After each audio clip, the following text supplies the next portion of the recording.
BJP. സംസ്ഥാന ഉപാധ്യക്ഷനും കണ്ണൂരിലെ സജീവ RSS പ്രവർത്തകനുമായ സി സദാനന്ദനെ രാജ്യസഭയിലേക്ക് നിർദ്ദേശിച്ചതിനു പിന്നാലെ സദാനന്ദന്റെ രാഷ്ട്രീയ പശ്ചാത്തലം സംബന്ധിച്ച ചർച്ചകൾ പല തലങ്ങളിൽ ഉയരുകയാണ്.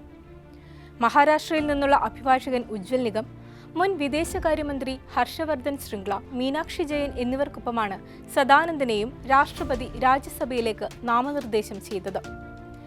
സമൂഹത്തിലെ ഏതെങ്കിലും മേഖലകളിൽ തന്റേതായ വ്യക്തിമുദ്ര പതിപ്പിച്ചവരെയും സവിശേഷമായ സംഭാവനകൾ നൽകിയവരെയുമാണ് രാജ്യസഭയിലേക്ക് രാഷ്ട്രപതി നാമനിർദ്ദേശം ചെയ്യുന്നതിന്റെ പൊതുവെയുള്ള മാനദണ്ഡം. ഇതിന് വിരുദ്ധമാണ് സദാനന്ദന്റെ നോമിനേഷൻ എന്ന് ചൂണ്ടിക്കാണിച്ചാണ് CPIM കോൺഗ്രസ് നേതാക്കൾ രംഗത്തെത്തിയിരിക്കുന്നത്. കറകളഞ്ഞ ഒരു RSS നേതാവിനെയാണ് രാഷ്ട്രപതി രാജ്യസഭാംഗമായി നോമിനേറ്റ് ചെയ്തതെന്ന് P. ജയരാജൻ വിമർശനമുന്നയിച്ചു. കണ്ണൂർ മട്ടന്നൂർ പഴശ്ശിയിലെ CPIM Perinchery branch secretary PM ജനാർദ്ദനെ കൈകാലുകൾ വെട്ടിക്കൊല്ലാൻ ശ്രമിച്ചെന്ന കേസും SFI നേതാവ് KV സുധീഷിന്റെ കൊലപാതകവും ചൂണ്ടിക്കാട്ടിയായിരുന്നു ജയരാജന്റെ വിമർശനം.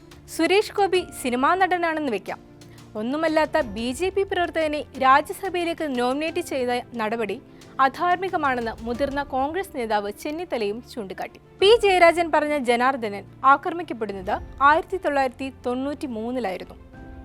അന്ന് താൽക്കാലിക സ്കൂൾ അധ്യാപകനായിരുന്നു സദാനന്ദൻ. ബാലഗോകുലം പരിപാടിക്കും ശ്രീകൃഷ്ണ ജയന്തി ഘോഷയാത്രയ്ക്കും സ്കൂൾ വിദ്യാർത്ഥികളെ അനുമതിയില്ലാതെ കൊണ്ടുപോയത് ജനാർദ്ദനൻ ചോദ്യം ചെയ്തതിനായിരുന്നു ആക്രമണം.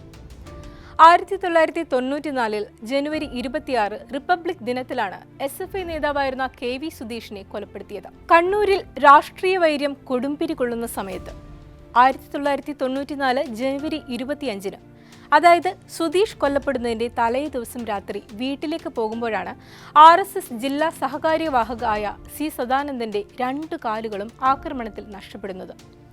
പിന്നീടങ്ങോട്ട് കൃത്രിമകാലിന്റെ സഹായത്തോടെയാണ് സദാനന്ദന്റെ ജീവിതം. കേസിൽ 8 CPIMകാരെ 7 വർഷം തടവിന് ശിക്ഷിച്ച വിചാരണ കോടതി ഉത്തരവ് ഈ വർഷം ഫെബ്രുവരിയിൽ ഹൈക്കോടതി ശരിവെക്കുകയും ചെയ്തിരുന്നു. സുധീഷിന്റെ കൊലപാതകത്തിൽ പിന്നീട് സദാനന്ദന്റെ പ്രതികരണവും വലിയ ചർച്ചകൾക്ക് വഴിവെച്ചിരുന്നു. തന്റെ കാൽ നഷ്ടപ്പെട്ടില്ലായിരുന്നുവെങ്കിൽ ഒരു കാരണവശാലും സുധീഷ് മരിക്കില്ലായിരുന്നു.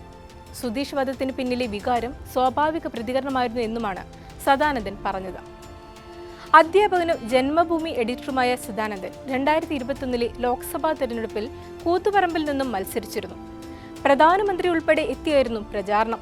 സംഘപരിവാർ പ്രൊഫൈലുകൾ ഇപ്പോൾ അവകാശപ്പെടുന്നത് പോലെ ഏകപക്ഷീയമായ ആക്രമണമൊന്നുമായിരുന്നില്ല സദാനന്ദനെതിരെ എന്നത് വ്യക്തം.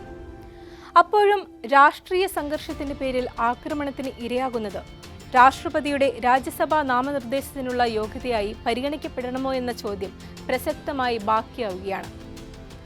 RSS പിന്തുണയും പ്രധാനമന്ത്രിയുടെ ആശീർവാദമാണ് ദ്രൗപദി മുർമുവിന്റെ പട്ടികയിൽ സി സദാനന്ദനെ ഉൾപ്പെടുത്താനിടയാക്കിയതെന്നാണ് ചൂണ്ടിക്കാട്ടപ്പെടുന്നത്.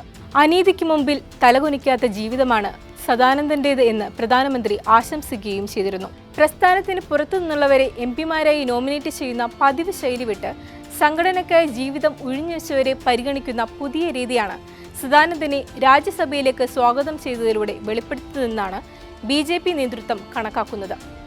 പാർട്ടിക്കായി പോരാടുന്നവരെ പരിഗണിക്കുമെന്ന സന്ദേശവും ഇതിലൂടെ നൽകുന്നുണ്ട്.